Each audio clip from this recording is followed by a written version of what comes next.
यह तट के पास सफोल्क में हुआ। वहां एक ऊंचा लाल घर है जो शायद लगभग 1770 में बना था।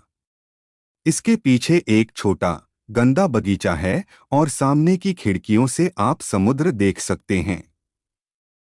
इस अकेले घर के चारों ओर ऊंचे गहरे पेड़ खड़े हैं।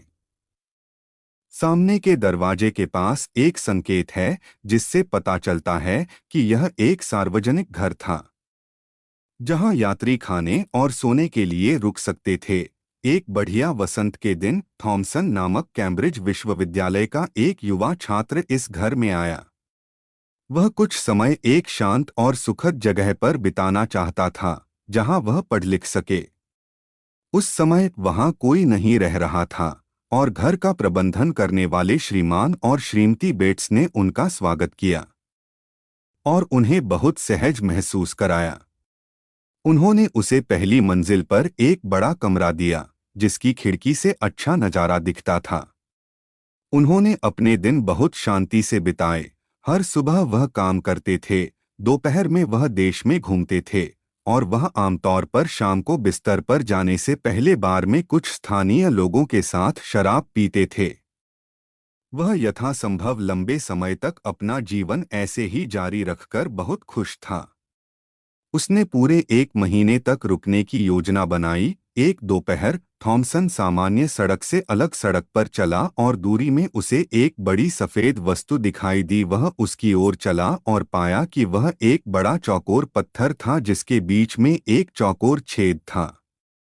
उसने पत्थर की जांच की, फिर उसने एक पल के लिए दृश्य को देखा। समुद्र, दूर दूर के चर्च, धूप में इधर-उधर चमकती एक या दो घरों की खिड़कियां, और वह चलता रहा। उस शाम बार में उसने पूछा कि वह सफेद पत्थर वहां क्यों है। श्री बेट्स ने कहा, यह बहुत लंबे समय से है, वास्तव में हम में से किसी के जन्म से भी पहले से। एक अन्य व्यक्ति ने कहा, लोग कहते थे कि यह दुर्भाग्य लाता है। यह मछली पकड़ने के लिए अशुभ है, क्यों? थॉमसन ने पूछा। लेकिन बार में लोग चुप हो गए और स्पष्ट रूप से पत्थर के बारे में और बात नहीं करना चाहते थे। थॉमसन हैरान था। कुछ दिनों बाद उन्होंने दोपहर में पढ़ाई करने के लिए घर पर रहने का फैसला किया। उसका बाहर टहलने जाने का मन नहीं था, लेकिन करीब 3 बजे उसे छुट्टी की जरूरत पड़ी। उसने अपने घर की मंजिल पर अन्य कमरों को देखने में 5 मिनट बिताने का फैसला किया। उसे यह जानने में दिलचस्पी थी कि वे कैसे थे। वह उठा और चुपचाप अपने कमरे से बाहर गलियारे में चला गया। घर पर और कोई नहीं था। वे सभी शायद आज बाजार में हैं, उसने सोचा। मक्खियों को छोड़कर घर शांत और खामोश था। सूरज चमक रहा था और बहुत गर्मी थी। वह अपने शयनकक्ष के पास के 3 कमरों में गया, हर एक सुंदर और साफ था। फिर उसने दक्षिण पश्चिम कमरे का दरवाजा खोलने की कोशिश की, लेकिन पाया कि वह बंद था। इससे थॉमसन को यह जानने की इच्छा हुई कि यह बंद क्यों था और इसके अंदर क्या था, और उसने इसे खोलने की कोशिश करने के लिए फर्श पर मौजूद अन्य सभी दरवाजों की चाबियां ले लीं। आखिरकार वह सफल हुआ। दरवाजा खुला, वह अंदर गया और अपने चारों ओर देखा। कमरे में दक्षिण और पश्चिम की ओर 2 खिड़कियां थीं, इसलिए यह बहुत उज्ज्वल और गर्म था। वहां कोई कालीन या कोई चित्र नहीं था। कोने में अकेला केवल एक बिस्तर था। यह कोई बहुत दिलचस्प कमरा नहीं था, लेकिन अचानक थॉमसन मुड़ा और कमरे से बाहर भाग गया और शोर मचाते हुए अपने पीछे का दरवाजा बंद कर दिया। वहां कोई था। बिस्तर पर वह लगभग चिल्लाया। बिस्तर पर पूरे शरीर पर आवरण थे, लेकिन वह मरा नहीं था क्योंकि वह हिल गया था। वह सपना नहीं देख रहा था। थॉमसन जानता था, आखिरकार यह एक उज्ज्वल धूप वाले दिन का मध्य था। उसे नहीं पता था कि क्या करना है।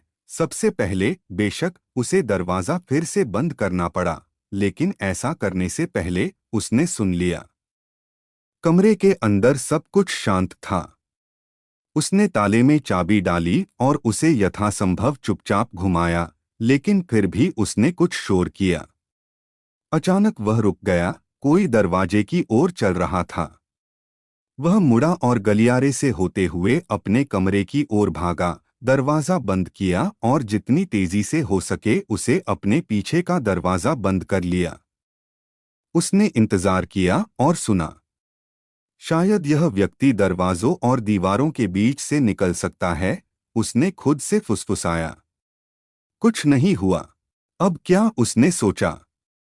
उनका पहला विचार जितनी जल्दी हो सके घर छोड़ने का था, लेकिन अगर उन्होंने अपनी योजना बदल दी तो मिस्टर और मिसेस बेट्स को पता चल जाएगा कि कुछ गड़बड़ है। इसके अलावा, अगर उन्हें बंद कमरे में मौजूद व्यक्ति के बारे में पहले से ही पता था लेकिन फिर भी वे घर में रहते थे, तो निश्चित रूप से उनके लिए डरने की कोई बात नहीं थी। शायद रुकना और कुछ न कहना बेहतर होगा। यह करना सबसे आसान काम था। थॉमसन वहां एक और सप्ताह तक रहा और हालांकि वह फिर कभी दरवाजे के पास नहीं गया, वह अक्सर गलियारे में रुकता था और सुनता था, लेकिन वहां केवल सन्नाटा था। उसने गांव में किसी से भी बंद कमरे के बारे में नहीं पूछा क्योंकि वह बहुत डरता था, लेकिन सप्ताह के अंत में वह बंद कमरे में मौजूद व्यक्ति के बारे में और अधिक सोचने लगा और अंततः उसने इससे पहले कि वह और अधिक पता लगाए, निर्णय लिया। उसने एक योजना बनाई। वह अगले दिन 4 बजे की ट्रेन से निकल जाएगा और जब घोड़ा अपने बैग के साथ बाहर इंतजार कर रहा होगा, वह ऊपर जाएगा और कमरे में एक आखिरी बार सरसरी निगाह डालेगा। उसने मिस्टर बेट्स को भुगतान किया, बैग घोड़े पर रखा, मिसेस बेट्स को धन्यवाद दिया और कहा, मैं यह सुनिश्चित करने के लिए ऊपर की ओर आखिरी बार देखूंगा कि मेरे पास मेरी सारी चीजें हैं। फिर वह सीढ़ियों से ऊपर भागा और दरवाजा खोला। कमरा यथासंभव शांति से रखें। वह लगभग हंसा। यह बिल्कुल भी वास्तविक व्यक्ति नहीं है। मैं कितना बेवकूफ हूं।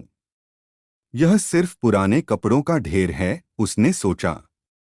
वह जाने के लिए मुड़ा, लेकिन अचानक उसके पीछे कुछ हिल गया। वह तेजी से मुड़ा और उसने पुराने कपड़ों के ढेर को अपनी ओर आते देखा, जिसके जैकेट के सामने एक चाकू फंसा हुआ था और उसकी शर्ट से खून निकल रहा था। उसने दरवाजा खोला और कमरे से बाहर निकलकर सीढ़ियों से नीचे उतर गया। फिर वह गिर गया और आंखों के सामने अंधेरा आया। जब उसकी आंख खुली, मिस्टर बेट्स एक गिलास में पेय लेकर उसके बाजू में खड़े थे।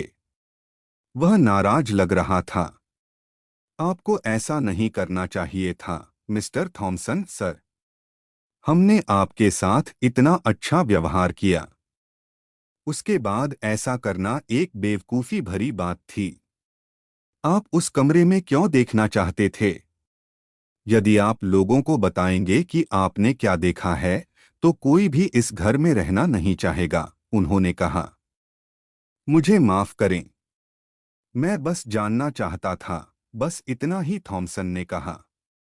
मैं किसी को नहीं बताऊंगा, मैं वादा करता हूं। इसलिए उनके जाने से पहले मिस्टर और मिसेस बेट्स ने उन्हें वह बताया जो वे जानते थे। लोग कहते हैं कि बहुत समय पहले यहाँ एक धनी सज्जन रहते थे। एक शाम वह गांव में घूम रहा था।